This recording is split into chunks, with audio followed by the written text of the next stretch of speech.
السلام علیکم ورحمۃ اللہ وبرکاتہ۔ تیسرے پارے کی پہلی آیت میں اللہ تعالیٰ نے انبیاء اور رسولوں کے درمیان فرق مراتب کو بیان فرمایا ہے کہ یہ رسولوں کی جماعت ہے، یہ رسول ہیں، ہم نے ان میں بعض کو بعض دوسروں پر مرتبہ عطا کیا ہے۔ چنانچہ اہل سنت والجماعت کا یہ عقیدہ ہے کہ لوگوں میں سب سے افضل انبیاء کرام ہیں، اور انبیاء کرام میں سے جو رسول ہیں وہ سب سے افضل ہیں، اور انبیاء کرام اور رسول ملا کے تعداد 1,24,000 کے قریب ہے، جیسا کہ مسند احمد کی روایت میں موجود ہے۔ پھر رسولوں کی تعداد 313 ہے، تو ان کے بعد پھر رسول سب سے افضل ہیں انبیاء سے، اور رسولوں میں جو 5 رسول ہیں اولو العزم من الرسل، حضرت نوح علیہ السلام، حضرت ابراہیم علیہ السلام، حضرت موسیٰ علیہ السلام، حضرت عیسیٰ علیہ السلام، اور جناب حضرت محمد الرسول اللہ صلی اللہ علیہ وسلم، یہ سب سے افضل ہیں۔ اور پھر ان تمام میں افضل حضرت محمد الرسول اللہ صلی اللہ علیہ وسلم ہیں۔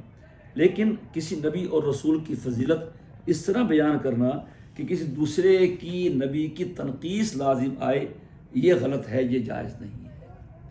اس کے بعد اللہ تعالیٰ نے خرچ کرنے کا حکم دیا، اے ایمان والو، تم ہمیں ہمارے عطا کردہ رزق میں سے خرچ کرو اس سے پہلے کہ وہ دن آ جائے جس دن کوئی خرید و فروخت نہیں ہوگی، اور نہ ہی کوئی دوستی ہوگی، اور نہ ہی کوئی کسی کی سفارش اور شفاعت کر سکے گا۔ اس کے بعد سورت کی آیت نمبر 254 ہے، یہ آیت الکرسی ہے، اور آیت الکرسی چونکہ اس میں کرسی کا لفظ آیا ہے، اللہ تبارک و تعالیٰ کی کرسی ما یلیق بشانہ ہی، تو اسی سے اس آیت کا نام بھی آیت الکرسی ہے۔ یہ بہت ہی مبارک آیت ہے، اور اس کے بے شمار فضائل احادیث میں بیان فرمائے گئے ہیں۔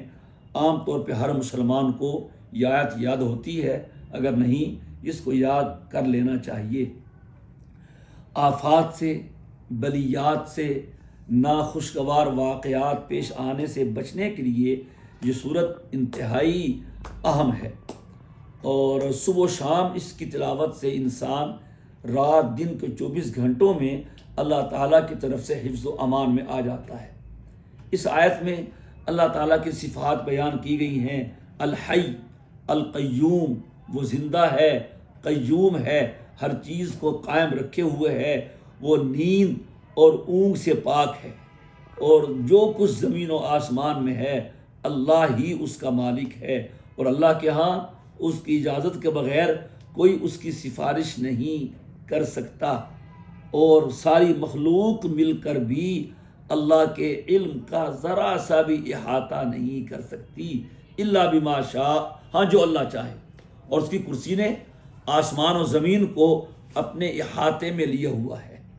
لہذا اللہ تعالیٰ کے عرش و کرسی پر بھی ایمان لانا ضروری ہے، لیکن وہ عرش کیسا ہے، وہ کرسی کیسی ہے، ما یلیق بشانہ، اللہ تعالیٰ کی شان کے جو لائق ہے، اس کی تفصیل میں ہم نہیں جا سکتے۔ بعض لوگ انہوں نے یہاں پر کرسی سے حکومت اور اقتدار مراد لیا ہے، اور اگر اس سے جو اللہ تعالیٰ کی اصل کرسی ہے جیسی بھی ہے اس کا انکار مقصود ہے، تو پھر یہ بہت خطرناک اور بہت گمراہی والی بات ہے۔ ہر مسلمان کو یہ آیت یاد کرنی چاہیے اور اس کی تلاوت کرنی چاہیے، اور اس سے اللہ تبارک و تعالی شیاطین سے اور دوسرے نقصان دینے والے انسانوں سے اور دوسری غیر مرئی مخلوق سے بچاتے ہیں۔ آگے آیت نمبر 255 ہے، لا اکراہ فی الدین، دین میں کوئی زبردستی نہیں ہے۔ بہت سے لوگ اس آیت کو اپنے حق میں پیش کرتے ہیں اور اس کا غلط مطلب نکالتے ہیں، تو یاد رکھیے اس آیت کا یہ مطلب نہیں کہ دین میں کوئی زبردستی نہیں ہے، جو مرضی کرو، کوئی قانون، کوئی ضابطہ نہیں۔ یہ آیت دین میں داخل ہونے کے بارے میں ہے کہ آپ کسی کو زبردستی دین میں داخل نہیں کر سکتے، اور زبردستی کا ایمان قبول بھی نہیں ہے۔ جو اپنی مرضی سے چاہے اس کا چناؤ کرے، حق قبول کرنے کا فیصلہ کرے۔ زبردستی نہ کسی کو مسلمان کیا جا سکتا ہے، نہ کسی کا زبردستی کا ایمان قبول ہے۔ ہاں جب ایمان لے آئے تو پھر روزہ بھی رکھنا پڑے گا، پھر نماز بھی پڑھنی پڑے گی، پھر زکوٰۃ بھی دینی پڑے گی، پھر پیداوار کا عشر بھی دینا پڑے گا، پھر حرام سے بچنا پڑے گا، آنکھ کو بھی بچا کے رکھنا پڑے گا، قدم بھی پھونک پھونک کے رکھنے پڑیں گے۔ تو ایسا نہیں ہے کہ دین میں کوئی حکم نہیں اور کوئی زبردستی نہیں کہ اپنی مرضی کرے، ایسا نہیں ہے۔ آگے دوسرے رکوع سے آیت نمبر 258 سے اللہ تعالیٰ نے حضرت ابراہیم علیہ السلام کا نمرود کے ساتھ جو واقعہ پیش آیا تھا اس کا ذکر کیا ہے۔ یہاں نمرود کا ذکر تو نہیں کیا، لیکن وہی مراد ہے۔ نمرود عراق کا بادشاہ تھا اور بڑا ظالم تھا، خدائی کا دعویدار تھا اور لوگوں سے اپنے آپ کو سجدہ کرواتا تھا۔ حضرت ابراہیم علیہ السلام نے اسے انکار کیا تو پھر یہ مباحثہ ہوا ابراہیم علیہ السلام کا اور نمرود کا۔ تو اس نے کہا میں رب ہوں، نمرود نے۔ ابراہیم علیہ السلام نے فرمایا ربی الذی یحیی و یمیت، میرا رب تو وہ ہے جو زندہ کرتا ہے اور موت دیتا ہے۔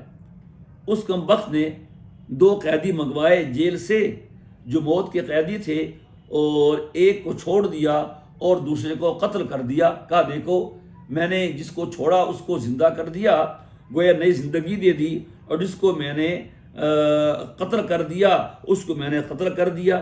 اس سے اس نے یہ باور کرانے کی کوشش کی کہ میں زندہ کرتا ہوں اور میں مارتا ہوں۔ ابراہیم علیہ السلام نے اس پہ بحث نہیں کی، فوراً دلیل بدلی اور کہا قال ابراہیم فإن اللہ یأتی بالشمس فأتی بالشمس من المشرق فأتی بها من المغرب، کہ میرا اللہ تو وہ ہے، میرا رب تو وہ ہے کہ جو سورج کو مشرق سے طلوع کرتا ہے اور مغرب میں غروب کرتا ہے۔ تو اگر تو رب ہے تو تو پھر سورج کو مغرب سے طلوع کر، مغرب کو مشرق بنا دے۔ فبہت الذی کفر، لیکن اس ظالم سے کوئی جواب نہیں بن پڑا۔ حالانکہ اگر وہ چاہتا تو یہ بھی کہہ سکتا تھا کہ سورج کو مشرق سے میں نکالتا ہوں، اگر تم کوئی اور رب مانتے ہو اسے کہو وہ مغرب سے نکالے، لیکن وہ ایسا نہ کر سکا، مبہوت ہو گیا، کوئی جواب نہ بن پڑا۔ فبہت الذی کفر، وہ کافر مبہوت ہو گیا، لاجواب ہو گیا، لیکن پھر بھی نہیں مانا کیوں نہیں؟ کہ وہ ظالم تھا، اور ظالم جو ہے وہ ہدایت سے محروم رہتا ہے۔ ان اللہ واللہ لا یہدی القوم الظالمین۔ پھر اس نے ابراہیم علیہ السلام کو قید کروا دیا اور بعد میں آگ میں ڈالنے کا بھی حکم دے دیا۔ آگے حضرت ابراہیم علیہ السلام کا واقعہ آیت نمبر 260 میں ذکر کیا گیا ہے۔ ابراہیم علیہ السلام نے اللہ تعالیٰ سے اپنے اس شوق کا اظہار کیا، ربی ارنی کیف تحیی الموتیٰ، اے اللہ ذرا مجھے دکھائیں کہ آپ کس طرح مردوں کو زندہ کرتے ہیں۔ تو اللہ پاک نے فرمایا اولم تؤمن، کیا ابراہیم ایمان نہیں ہے؟ قال بلا، کہ ایمان تو ہے لیکن میرا ایک شوق ہے، میں اپنی شوق کو پورا کرنا چاہتا ہوں، اطمینان قلب، شوق پورا ہو کے میرے دل کو قرار آ جائے۔ شوق ہوتا ہے، بچوں کے شوق ہوتے ہیں کہ پورا کرنا ہے، تو اللہ کے نبی اللہ کے سامنے شوق رکھتے ہیں، تو لہٰذا پھر اللہ تعالیٰ نے انہیں یہ حکم دیا کہ آپ 4 پرندے لے لیں اور انہیں مانوس کر لیں اپنے ساتھ، پھر ان کے ٹکڑے ٹکڑے کر کے پہاڑ پہ پھینک دیں۔ جب پھینک دیا تو پھر ہر ایک کو بلائیں، جب بلایا تو سب ان کی طرف بھاگ کے آ گئے۔ تو اللہ نے ان پرندوں کو زندہ کر کے بتا دیا کہ میں اس طرح مردوں کو زندہ کرتا ہوں۔ اب رہا یہ سوال کہ یہ پرندے جن کے ٹکڑے ٹکڑے کر دیے گئے تھے وہ کس طرح زندہ ہو گئے؟ تو جواب یہی ہے کہ جو اللہ تعالیٰ برسہ برس کے بعد آخرت میں اپنی مخلوق کو زندہ کر سکتا ہے، وہ اس طرح ان پرندوں کے ٹکڑوں کو بھی جوڑ کے زندہ کر سکتا ہے، اور اس پر بعث بعد الموت کی دلیل قائم کی گئی ہے۔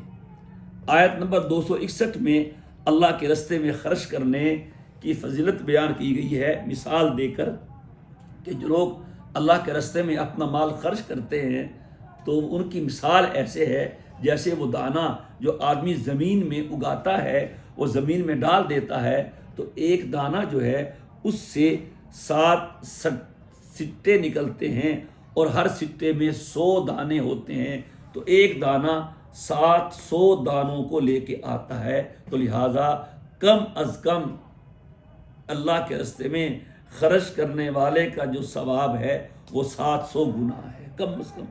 واللہ یضاعف لمن یشاء، اس سے زیادہ اللہ جتنا چاہے دے دے، اس کی کوئی انتہا، کوئی حد نہیں ہے۔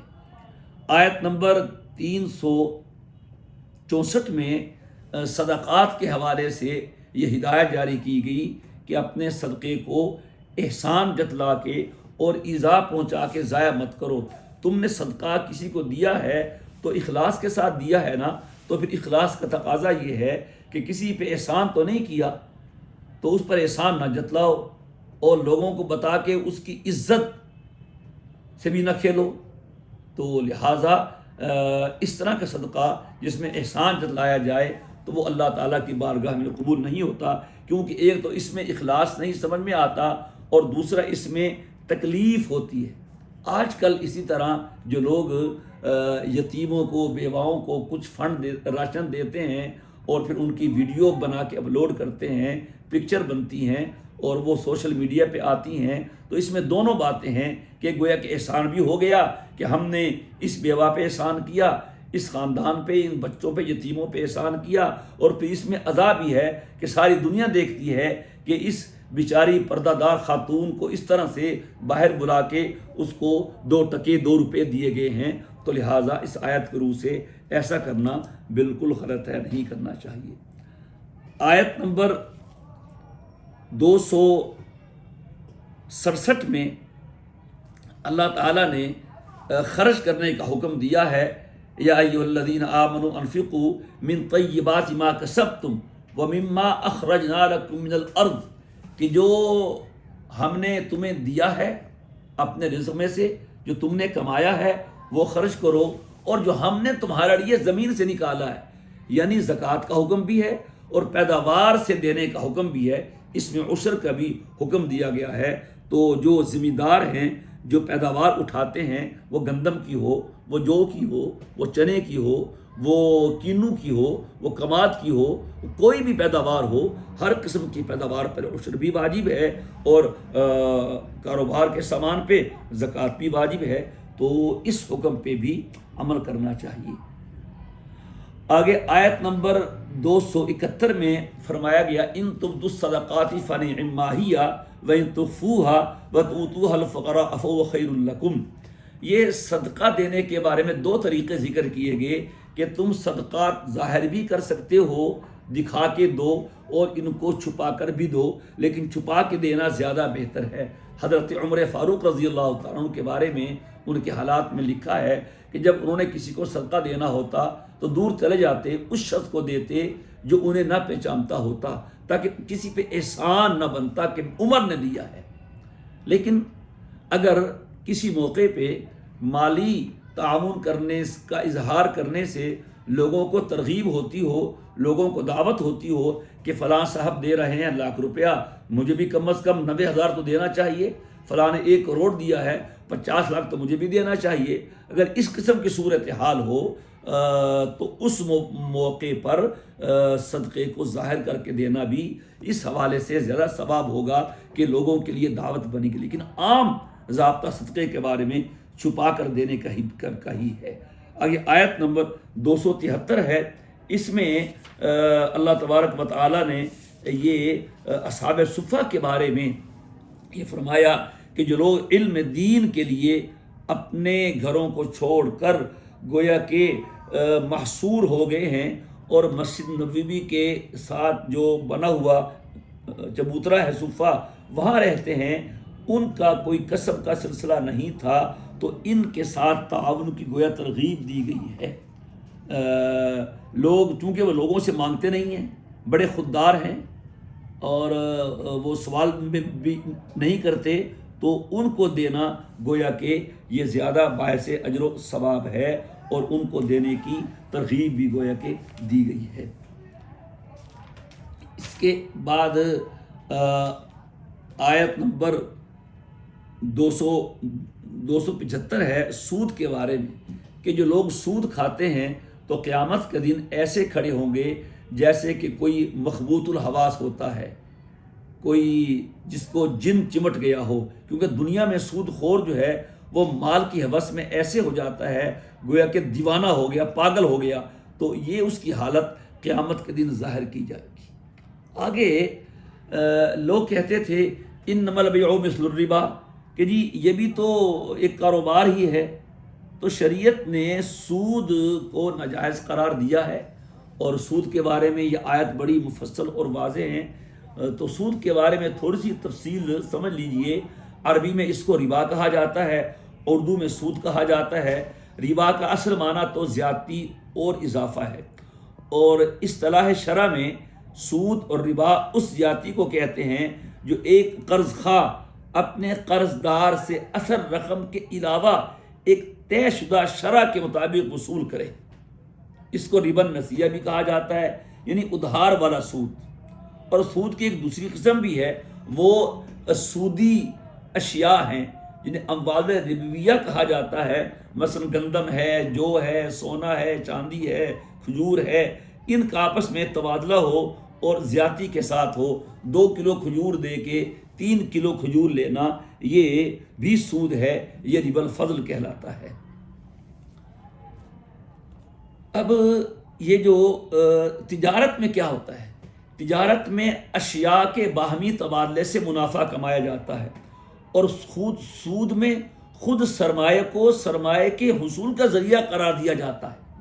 جب آپ سرمایہ کے حصول کا ذریعہ قرار دیں گے تو اس سے معاشرے میں فساد بازاری ہوگی، اور سرمایہ دار جس کے پاس سرمایہ ہے وہ بغیر محنت کے آگے بڑھے گا، اور جس کے پاس سرمایہ نہیں ہے وہ رات دن محنت کر کے اس مقام تک نہیں پہنچ سکے گا جس کے پاس سرمایہ، کیونکہ سرمایہ والا سرمایہ سے اپنا سرمایہ بڑھا رہا ہے۔ تو اللہ تعالیٰ نے یہی فرمایا احل اللہ البیع وحرم الربا، بس کہ سود حرام ہے اور بے حلال ہے۔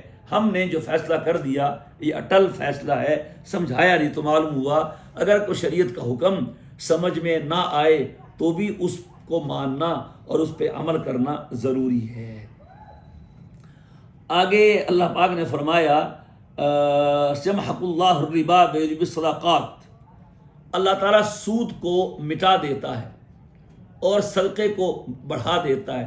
یہ لوگوں کی ظاہری آنکھ کے خلاف فرمایا، ظاہر میں سود میں مال آتا ہوا نظر آتا ہے اور صدقہ خیرات میں مال جاتا ہوا دکھائی دیتا ہے، لیکن انجام کار کا ذکر فرمایا کہ تمہیں تو یہ نظر آ رہا ہے کہ سود میں مال آ رہا ہے اور اللہ کے رستے میں دینے سے مال جا رہا ہے، لیکن یہ تمہاری آنکھ کا دھوکہ ہے۔ سود میں مال ختم ہوتا ہے اور صدقہ اور خیرات سے مال بڑھتا ہے، اور یہ حقیقت ہے۔ کئی حضرات نے دیکھا ہوگا کہ جو لوگ سودی کاروبار کرتے ہیں بالآخر فلاح ہو جاتے ہیں، ان کی اصل پونجی بھی ختم ہو جاتی ہے، اور جو اللہ کے رستے میں خرچ کرتے رہتے ہیں تو اللہ ان کو مالدار اور غنی کر دیتا ہے۔ آگے سورت کی آیت نمبر 281 ہے، یہ قرآن کریم کی سب سے آخری سورت ہے۔ اس کے بعد کوئی آخری آیت ہے، اس کے بعد قرآن کریم نازل نہیں ہوا۔ وَاتَّقُوا يَوْمًا تُرْجَعُونَ فِيهِ إِلَى اللَّهِ ثُمَّ تُوَفَّى كُلُّ نَفْسٍ مَا كَسَبَتْ وَهُمْ لَا يُظْلَمُونَ، کہ تم اس دن سے ڈرو جس دن تم سب اللہ کی طرف لوٹائے جاؤ گے، اور پھر تم میں سے ہر ایک کو اپنے عمل کا پورا بدلہ دیا جائے گا، اور لوگوں کے ساتھ کسی بھی قسم کا ظلم نہیں کیا جائے گا۔ اس کے بعد سورت کی آیت نمبر 282 ہے، اس کو آیت مدائنہ کہا جاتا ہے، اور یہ نہ صرف سورہ بقرہ کی سب سے بڑی آیت ہے بلکہ پورے قرآن کریم کی سب سے بڑی آیت ہے۔ مدائنہ دین سے ہے، دین ادھار کو کہتے ہیں، تو ادھار کا معاملہ کرنے کو مدائنہ کہا جاتا ہے۔ اس آیت میں بہت سے احکامات بیان فرمائے گئے۔ پہلا حکم یہ کیا گیا، جب بھی تم کوئی ادھار کا معاملہ کرو آئندہ کے حوالے سے اسے لکھ لو، آج کل دوستی میں، تعلق میں لوگ معاملے کر لیتے ہیں لاکھوں میں، کروڑوں میں، اربوں میں، جب چند سالوں کے بعد معاملہ بگڑتا ہے، تمہیں کچھ لکھا ہوا نہیں ہوتا تھا، پھر حالات خراب ہو جاتے ہیں اور نوبت لڑائی جھگڑا اور فساد پہ آتی ہے۔ کئی واقعات ہمارے سامنے ہیں۔ تو اس لیے ایک بہت بڑا اصول ہے اذا تداینتم بدین الی اجل مسمى فاکتبوا، کہ جب تم کسی معاملے کا کہ کوئی معاملہ کرو ادھار کسی اگلے آئندہ مدت کا، تو اسے لکھ لو۔ آیت میں بہت سے احکامات بیان فرمائے گئے، سبحان اللہ۔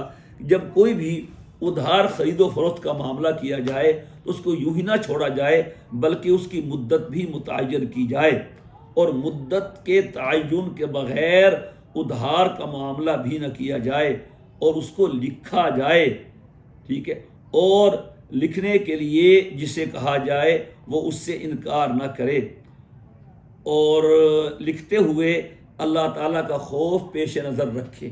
اور آیت میں نصاب شہادت، گواہی کا نصاب بیان کیا گیا کہ جو نصاب شہادت ہے، معتبر گواہی کا 2 معتبر مرد ہیں، اگر 2 مرد میسر نہ ہوں تو 1 مرد اور 2 عورتیں ہوں، اگر مرد نہ ہو تو پھر یہ گواہی کا نصاب نہیں ہوگا۔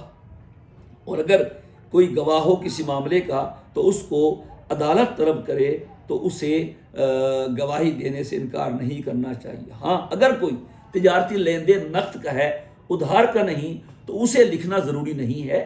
ہاں گواہوں کی موجودگی میں ایسا کرنا زیادہ ہے۔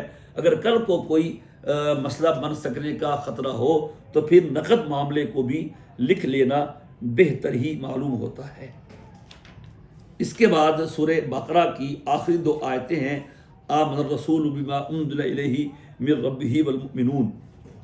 یہ بہت ہی عظیم آیتیں ہیں، اور یہ آیتیں نبی کریم علیہ الصلوۃ والسلام سے پہلے کسی نبی کو، کسی امت کو عطا نہیں کی گئی، اور اللہ تعالیٰ کے خزانہ عرش الہی کے خزانہ خاص سے عطا ہوئی ہیں۔ اور یہ آیتیں جبریل امین لے کر نہیں آئے۔ معراج کی رات اللہ تبارک و تعالیٰ نے جہاں آپ کو نماز دی اور آپ کو یہ تحفہ دیا کہ جو آپ امتی اس حال میں میرے ساتھ ملے گا کہ میرے ساتھ شریک نہیں ٹھہراتا ہوگا، میں اس کو بخش دوں گا، تو وہیں یہ 2 آیتیں دی ہیں۔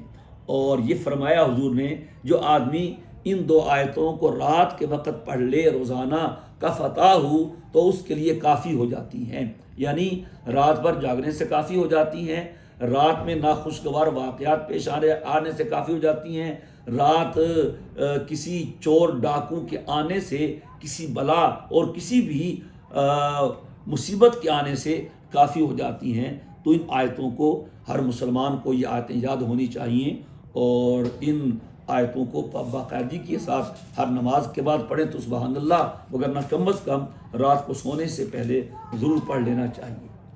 آگے قرآن کریم کی تیسری سورت آل عمران ہے۔ عمران حضرت مریم علیہ السلام کے والد گرامی قدر کا نام ہے، اور اس سورت میں اس خاندان کا تذکرہ تفصیل کے ساتھ بیان ہوا ہے، اس لیے اس سورت کا نام ہی سورہ آل عمران ہے۔ اور اس سورت میں نجران کے عیسائیوں کے وفد کا واقعہ بھی بیان فرمایا گیا ہے کہ یہ وفد نبی کریم علیہ الصلوۃ والسلام کی خدمت میں حاضر ہوئے تھے نجران سے، اور نجران اس وقت میں یمن کا حصہ تھا، آج کل تو سعودیہ کا حصہ ہے، اور سعودیہ ہم گئے ہیں الحمدللہ، نجران یہ سعودیہ میں ہے۔ تو اس وفد میں 3 شخص نمایاں تھے، عبد المسیح عاقب، ایہم السید اور ابو حارثہ بن علقمہ۔ نبی کریم علیہ الصلوۃ والسلام نے ان لوگوں سے، نصارہ تھے، تفصیلی بات چیت فرمائی، اور اس سورت کی تقریباً ابتدائی 90 آیات اسی سلسلہ میں نازل ہوئی ہیں۔ سورہ آل عمران کا اکثر و بیشتر حصہ ہجرت مدینہ منورہ کے بعد نازل ہوا ہے، اس لیے سورت میں بڑے اچھے اور پر اثر اور بلیغ انداز میں غزوہ بدر اور غزوہ احد کو بھی بیان کیا گیا ہے، اور مسلمانوں کو اس سلسلے میں انتہائی قیمتی اور ذری ہدایات سے نوازا گیا ہے۔ سورہ آل عمران کی آیت نمبر 6 میں ذکر فرمایا گیا ہے آیات کی 2 قسموں کا، ایک آیات محکمات ہیں اور دوسری آیات متشابہات ہیں۔ قرآن کریم کی آیات دو طرح کی ہوتی ہیں، نمبر ایک محکمات اور نمبر دو متشابہات۔ محکمات وہ آیتیں ہیں کہ جن کی مراد بالکل واضح ہے، اور یہی آیات در حقیقت تعلیمات قرآن کی اساس ہیں اور بنیاد ہیں۔ عقیدہ اور عمل کی درستگی کے لیے یہی آیات مکمل رہنمائی اور ہدایات فراہم کرتی ہیں۔ جہاں تک تعلق ہے متشابہات کا، تو وہ آیات ہیں جن کی مراد واضح نہیں ہوتی ہے، یا ان کی مراد واضح کرنے میں اشتباہ اور التباس واقع ہو جاتا ہے۔ تو متشابہات کی مراد متعین کرنے کے لیے انہیں آیات محکمات کے تابع کر کے ان کے مطابق سمجھا جاتا ہے۔ اگر ایسا بھی ممکن نہ ہو تو پھر ان متشابہات کی جو مراد ہے وہ اللہ تبارک و تعالیٰ کے سپرد کر دی جاتی ہے۔ اللہ تبارک و تعالیٰ نے فرمایا ہے کہ جو راسخ فی العلم ہیں وہ کہتے آمنا بھی کل من عند ربنا، وہ یہی کام کرتے ہیں کہ متشابہات کو محکمات کے تابع کرتے ہوئے سمجھتے ہیں، اگر اس کے باوجود بھی متشابہات سمجھ نہ آئیں تو پھر اللہ کے سپرد کر دیتے ہیں۔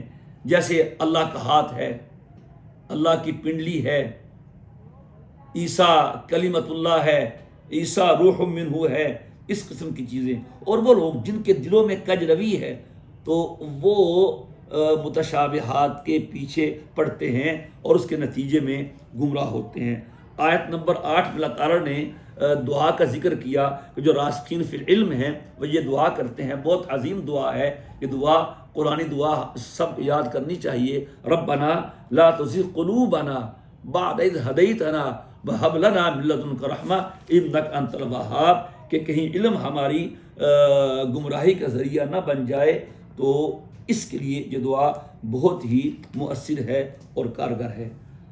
آگے سورت کی آیت نمبر 18 میں اللہ تعالیٰ نے اپنی گواہی کے لیے نام لیا ہے اپنی ذات کا اور ملائکہ کا اور اہل علم کا، کہ اللہ تعالیٰ اور اس کے فرشتے اور علماء گواہی دیتے ہیں لا الہ الا ہو، کہ وہ اللہ ایک ہے، انصاف کے ساتھ قائم ہے۔ تو اس آیت میں علماء کے لیے بہت بڑی عظمت اور فضیلت ہے کہ اللہ تعالیٰ نے اپنی توحید کی گواہی کے لیے اپنے اور اپنے فرشتوں کے ساتھ اہل علم کا تذکرہ فرمایا۔ سبحان اللہ، شہد اللہ انہ لا الہ الا هو والملائکہ واولو العلم قائما بالقسط لا الہ الا هو العزیز الحکیم۔ آگے سورت کی آیت نمبر 26 ہے، قل اللہم مالک الملک تؤتی الملک من تشاء، یہ بادشاہی کے حوالے سے کہ بادشاہی کا مالک اللہ ہے۔ غزوہ خندق کے موقع پہ یہ آیت نازل ہوئی تھی، جب غزوہ خندق کے موقع پہ وہ خندق کھودی جا رہی تھی تو ایک اس میں ایک سخت قسم کی وہ پہاڑ کہہ لیں، چٹان کہہ لیں، وہ آ گئی جو صحابہ سے ٹوٹ نہیں رہی تھی۔ نبی کریم علیہ السلام نے اپنے ہاتھوں میں کدال لے کر اس چٹان کو توڑا اور وہاں پر آپ نے فارس، روم اور یمن کے فتح ہونے کی پیشگین گوئی فرمائی کہ میری امت کے ہاتھوں صنعاء یمن فتح ہوگا اور روم فتح ہوگا اور فارس فتح ہوگا۔ یہ آپ نے فرمایا کہ میں اس کدال مارنے سے جو چمک اٹھی ہے، اس چمک میں نے وہ صنعاء یمن کے دروازے دیکھے ہیں اور روم کا محل دیکھا ہے، یہ آپ نے پیشگین گوئی فرمائی۔ تو منافقین بھی ساتھ تھے اور منافقین موجود تھے مدینہ میں، انہیں مذاق اڑانا شروع کر دیا کہ کھانے کو روٹی میسر نہیں، پیٹ پہ پتھر باندھے ہوئے ہیں اور پیشگوئیاں کر رہے ہیں ایران اور روم اور یمن کے فتح ہونے کی، تکلیف پہنچائی۔ اس پر یہ آیت نازل ہوئی کہ قل اللہم مالک الملک تؤتی الملک من تشاء، انہیں کہہ دیجئے کہ بادشاہوں کا بادشاہ اللہ ہے، جسے چاہتا ہے بادشاہت سے نوازتا ہے اور جسے چاہتا ہے بادشاہت چھین لیتا ہے۔ عزت و ذلت کا مالک وہی ہے۔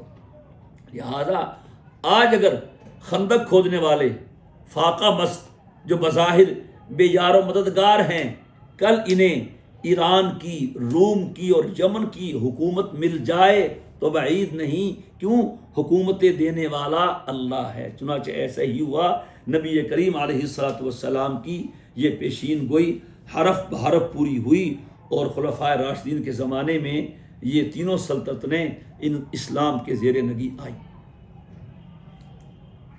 آگے اللہ تعالیٰ نے رات اور دن کا ذکر کیا کہ ہم رات کو دن میں داخل کر دیتے ہیں اور دن کو رات میں داخل کر دیتے ہیں۔ رات سے دن کو نکالنا اللہ کا کام ہے، دن سے رات کو نکالنا اللہ کا کام ہے۔ اور جس طرح وہ زندے سے مردہ نکالتا ہے، مردے سے زندہ نکالتا ہے، انڈا مردہ ہے اس سے چوزا زندہ نکل آتا ہے، اور مرغی زندہ ہے اس سے مردہ انڈا نکل آتا ہے۔ یہ اللہ تبارک و تعالیٰ کی قدرت اور تخلیق کے کرشمے ہیں جنہیں اللہ تعالیٰ قرآن کریم میں بہت سے مقامات کے پہ ذکر فرماتے ہیں تاکہ لوگ اس سے سبق حاصل کریں۔ آگے آیت نمبر 28 میں کافروں کے ساتھ معاملات کا ذکر کیا گیا۔ کفار کے ساتھ 3 قسم کے معاملے ہو سکتے ہیں۔ ایک معاملات، لین دین کا معاملہ، کاروبار کرنا، صنعت کرنا، تجارت کرنا، انہیں ملازم رکھنا، ان کی ملازمت کرنا، یہ جائز ہے۔ تیسرا مواسات کا ہے، غم خاری کرنا، ہمدردی کرنا، انسانی ہمدردی کی بنیاد پہ ان کا کوئی بھوکا ہے کھانا کھلا دینا، ضرورت مند ہے ضرورت پوری کر دینا، یہ بھی جائز ہے اور معاملات بھی جائز ہیں۔ جہاں تک تعلق ہے موالات کا، دوستی کا، تو جو دلی دوستی ہے وہ کافروں سے جائز نہیں ہے، اس سے منع کیا گیا ہے، کیونکہ جب دوستی ہوگی تو پھر وہ کافر جو ہے وہ مسلمان کے ایمان پہ سے انداز ہوگا، تو دوستی کرنی ہے مسلمانوں سے کریں، کافروں سے دوستی نہ کریں۔ آیت نمبر 31 میں اصول بیان فرمایا گیا، قل ان کنتم تحبون اللہ فاتبعونی یحببکم اللہ، کہ اللہ تبارک و تعالیٰ فرماتے ہیں کہ دیکھو تم اگر مجھ سے محبت کرنا چاہتے ہو تو تم میرے نبی کی پیروی کرو، محمد الرسول اللہ صلی اللہ علیہ وسلم کی، تم ان کی پیروی کرو گے تو میں خود تم سے محبت کروں گا۔ تو اس میں سنت کی عظمت واضح ہوتی ہے اور نبی کریم علیہ الصلوۃ والسلام کی عظمت بھی واضح ہوتی ہے کہ اللہ تعالیٰ نے اپنی محبت حضور کی اطاعت کے ساتھ جوڑ دی ہے کہ میرے نبی کی اطاعت کرو گے تو مجھ سے محبت ہو سکے گی، اگر میرے نبی کی اطاعت نہیں کرو گے تو مجھ سے محبت نہیں ہو سکتی۔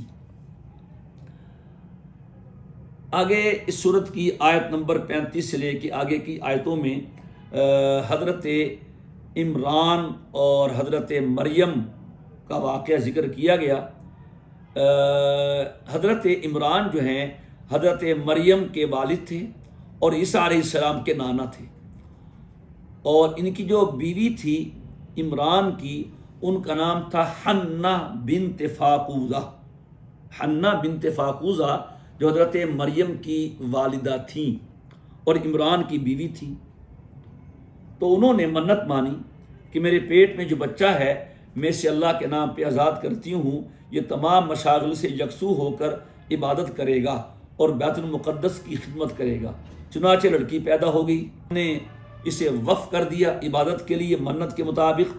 ان کے شوہر عمران کا انتقال ہوا تو مریم علیہ السلام کی کفالت کا مسئلہ پیدا ہوا کہ جو حنہ بنت فاقوزہ کی بیٹی ہیں ان کی کفالت کون کرے۔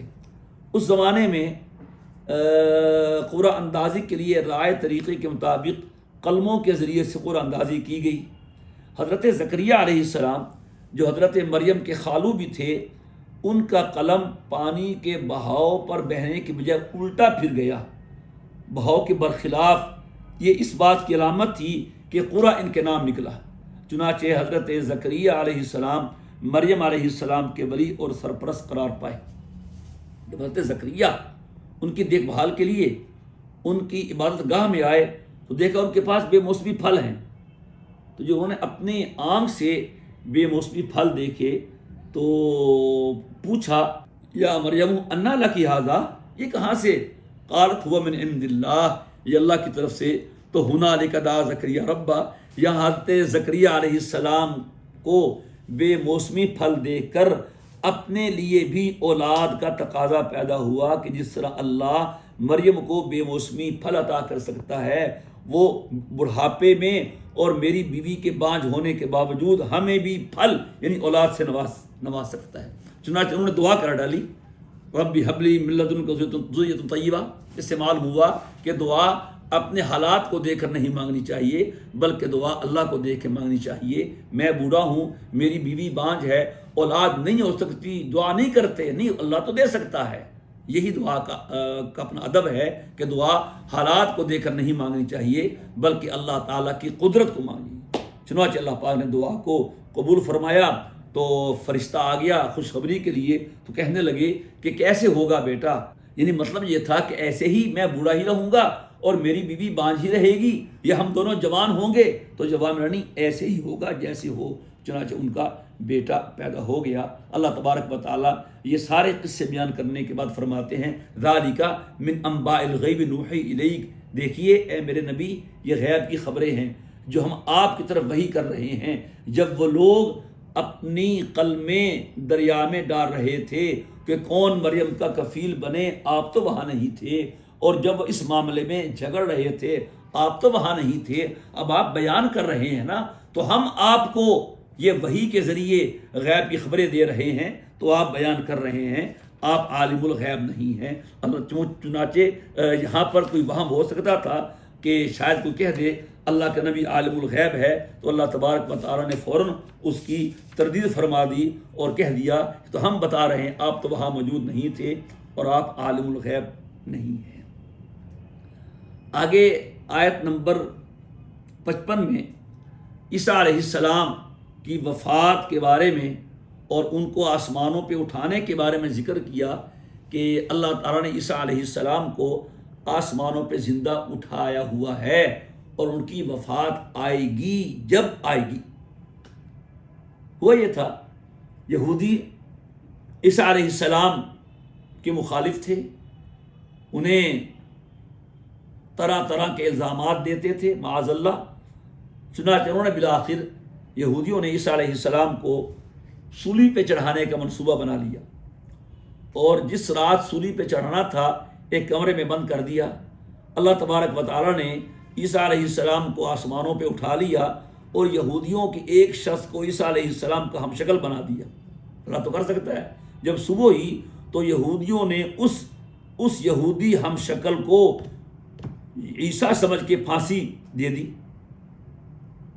عیسیٰ علیہ السلام تو آسمانوں میں چلے گئے، تو اب یہ پریشان ہو گئے ولیکن شبہ لہم، ایک اور آیت میں ہے ما قتلوا وما صلبوا ولیکن شبہ لہم، ان لوگوں نے قتل نہیں کیا، یہودیوں نے سولی پہ نہیں لٹکایا، ان کے لیے مشتبہ ہو گیا۔ کیوں کہتے ہیں اگر عیسیٰ علیہ السلام کو پھانسی دی تو ہمارا بندہ کہاں گیا؟ اگر یہ ہمارا بندہ ہے عیسیٰ علیہ السلام کہاں گئے؟ اسی کشمکش میں رہے تو اللہ پاک نے فرما دیا انی متوفیکا و رافعوکا، یہ قلب ہے، اصل میں تھا انی رافعوکا و متوفیکا، میں تمہیں اب اپنے پاس اٹھاؤں گا اور پھر وقت آنے پہ وفات، یعنی رافعوکا لفظوں میں مؤخر ہے لیکن وقوع میں مقدم ہے، ہوا پہلے ہے، ذکر اس کا بعد میں ہوا ہے لیکن یہ رفع پہلے ہوا ہے۔ اور قرآن کریم میں ایسی بہت سی مثالیں موجود ہیں۔ بہرحال رافعوکا اور متوفیکا، ان میں ان دونوں کی تردید ہے، یہود کی بھی نصارہ کی بھی۔ رافعوکا میں تردید ہے یہود کی کہ تم ان کے قتل کے مدعی ہو، ہم نے تو اٹھا لیا، تم نے قتل نہیں کیا، ما قتلوا۔ اور متوفیکا میں نصارہ کی یعنی تردید ہے، ہم اسے وفات دیں گے، وہ خدا کہاں سے ہو گیا؟ جسے موت آنے والی ہو وہ خدا نہیں ہو سکتا، اور جو خدا ہوتا ہے اسے کبھی بھی موت نہیں آتی ہے۔ آگے اللہ تعالیٰ نے عیسیٰ علیہ السلام کے بارے میں فرمایا کہ اللہ کے ہاں عیسیٰ کی مثال آدم جیسی ہے، آدم کو مٹی سے پیدا کیا اور عیسیٰ کو بغیر باپ کے پیدا کیا، اللہ جس کو چاہے پیدا کر سکتا ہے۔ آگے آیت نمبر 61 میں یہ مباہلے کا ذکر ہے۔ نجران کے یہودی آئے تھے، نجران کے نصارہ، تو نبی کریم علیہ السلام نے ان سے بات کی اور بات ان کی سمجھ میں آ گئی لیکن زبان پہ نہ آئی، پھر مباہلے کا طے ہوا، مباہلے کا حکم دیا۔ مباہلہ کہتے ہیں لوگوں کا جمع ہو کر ناحق پر اللہ کی لعنت کی بد دعا کرنا، اور اصطلاح میں کہتے ہیں جب کسی چیز کے حق اور باطل ہونے میں فریقین کا نزاع ہو جائے اور دلائل سے یہ نزاع ختم نہ ہو تو پھر فریقین مل کر دعا کرتے ہیں کہ جو فریق اس مسئلے میں باطل پر ہے اس پہ اللہ کی لعنت ہو اور اللہ تعالیٰ کی طرف سے اس پر وبال اور ہلاکت نازل ہو. یہ ہے مباہلہ، یعنی ہلاکت کی دعا کرنا. اور علامہ ابن حجر رحمہ اللہ تعالیٰ لکھتے ہیں کہ جب بھی اہل حق اور اہل باطل کا مباہلہ ہوا تو 1 سال کے اندر اندر وہ جو اہل باطل ہوتا ہے وہ ہلاک ہو جاتا ہے. خود کہتے ہیں کہ میرا ایک نصرانی سے مباہلہ ہوا، 1 ماہ نہیں ہوا تھا کہ وہ نصرانی ہلاک ہو گیا. اس موقع پر نجران کے نصارہ کو دعوت مباہلہ دی اور آپ بھی تیار ہو گئے. قل تعالوا ابناءنا وابناءکم ونساءنا ونساءکم وانفسنا وانفسکم. تو آپ حضرت فاطمہ، حضرت حسن، حضرت حسین اور حضرت علی کو لے کے آئے. وہ منظر دیکھ کے گھبرا گئے کہ یہ چہرے جو ہے جھوٹے نہیں ہو سکتے. اگر ہم نے ان سے مباہلہ کر لیا نہ ہم بچیں گے اور نہ ہماری نسل بچے گی. چنانچہ انہوں نے مباہلہ چھوڑ دیا، گھبرا گئے اور جزیے پر صلح کی اور پھر وہاں سے نجران سے سال میں 2 مرتبہ جزیہ آتا رہا. یہاں دیکھیے ابناءنا و ابناءکم، ابناءکم میں تو حسن و حسین آ گئے اور علی بھی آ گئے، کیونکہ وہ بھی حضور کے لیے بیٹوں جیسے تھے، چھوٹے تھے، حضور نے پرورش فرمائی اور حضور کے داماد بھی تھے، داماد بھی بیٹا ہی ہوتا ہے. نساءنا میں حضرت فاطمہ رضی اللہ تعالی عنہ آ گئی اور انفسنا میں حضور خود آ گئے. روافظ کا کہنا یہ ہے کہ انفسنا علی جو ہیں وہ ابنا میں داخل نہیں، وہ انفسنا میں داخل ہیں. گویا کہ حضور کی ذات علی کی ذات ہے، علی کی ذات حضور کی ذات ہے، اور اس سے وہ خلافت بلا فصل پہ استدلال کرتے ہیں جو کہ درست نہیں ہے، غلط ہے. آیت نمبر 64 میں اللہ تعالیٰ نے اصول دعوت بیان کیا. یا اہل کتاب تعالوا الی کلمۃ سواء بیننا و بینکم الا نعبد الا اللہ، کہ جب بھی کسی کو دعوت دیں تو جو مشترک اقدار ہیں اسے ہائی لائٹ کریں، اس سے اتفاق ہوگا، اختلاف کم سے کم ہوگا. یعنی کتنی باتیں ہمیں قدر مشترک ہیں ان پہ اتفاق ہو سکتا ہے. آج کل لڑائی کرنی ہو تو اتفاقیات کو چھوڑ دیا جاتا ہے، اختلافیات کو لے آتے ہیں. ہمارا تمہارا اللہ ایک ہے، اس کو چھوڑ دیا. ہمارا تمہارا نبی ایک ہے، اس کو چھوڑ دیا. ہماری تمہاری کتاب ایک ہے، اس کو چھوڑ دیا. ہاں تم فاتحہ خلف الامام کرتے ہو، ہم نہیں کرتے. تم رفدین کرتے ہو، ہم نہیں کرتے. یہ اس کو لے آئے، یہ طریقہ نہیں. اگر امن پیدا کرنا ہے اور دعوت دینی ہے تو پھر ہمیں جو قدر مشترک ہے اسے سامنے رکھنا ہوگا اور جو اختلاف کی بات ہے اس کو ختم کرنا ہوگا. آیت نمبر 67 میں ابراہیم علیہ السلام کے بارے میں فرمایا گیا نہ تو وہ یہودی تھے نہ نصرانی تھے. یہودی کہتے تھے عیسیٰ ابراہیم یہودی تھے، نصرانی کہتے عیسیٰ نصرانی تھے. او بھائی نصارہ تو بعد میں پیدا ہوئے، یہود بعد میں پیدا ہوئے. ابراہیم علیہ السلام تو پہلے تھے. اس وقت تو نصارہ کا وجود نہیں تھا اور یہود کا وجود نہیں تھا. ولیکن کان حنیفا مسلمہ، وہ تو یکسو تھے، کفر و شرک سے بیزار تھے اور اللہ کے مسلمان بندے تھے. ما کان من المشرکین، مشرک نہیں تھے.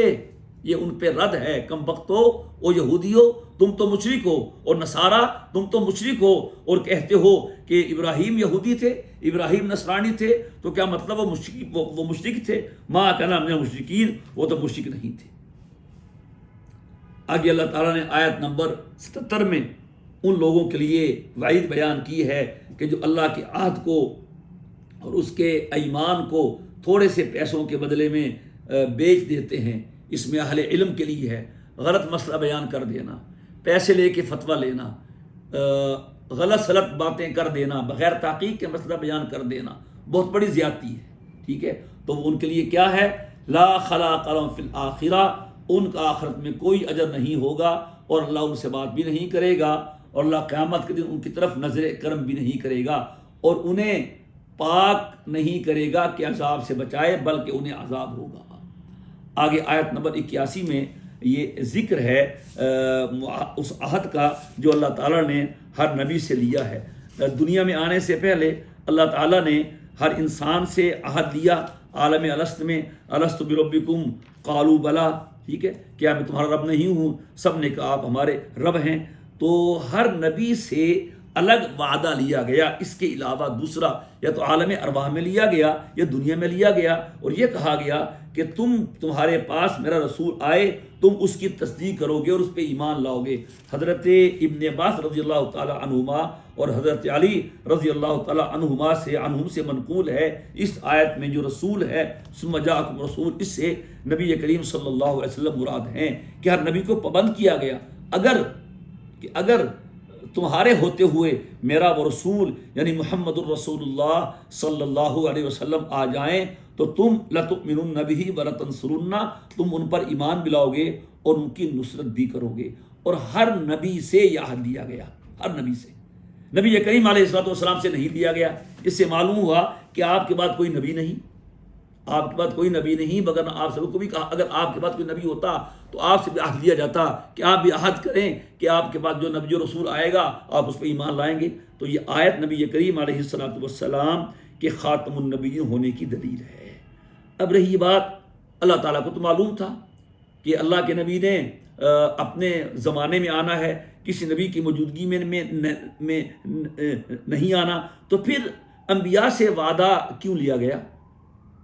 اس کا اصل مطلب تو جواب اللہ تعالیٰ ہی جانتے ہیں، حقیقت کیا ہے، لیکن مفسرین نے لکھا ہے کہ اس سے نبی کریم علیہ الصلوۃ والسلام کی عظمت اور جلالت شان کا اظہار مقصود ہے، اور انبیاء کرام سے یہ عہد لے کر ان کو عزم ایمان اور نصرت کا سبب عطا کرنا مقصود ہے، اور شاید کہ یہ بھی مقصود ہو کہ میرا یہ نبی ایسا ہے محمد مصطفیٰ صلی اللہ علیہ وسلم کہ جب یہ کسی نبی کے زمانے میں آ جائے تو اس نبی کا زمانہ ختم ہو جاتا ہے اور ان کا اپنا زمانہ شروع ہو جاتا ہے، تو جب یہ آ جائیں گے ان کا ایسا زمانہ شروع ہوگا، ان کے زمانے میں پھر کسی اور کا زمانہ نہیں آ سکتا، لہٰذا جب حضور تشریف لائے تو آپ اس شان سے آئے کہ قیامت تک آپ کا زمانہ رہے گا اور کوئی نبی آپ کے بعد نہیں آئے گا۔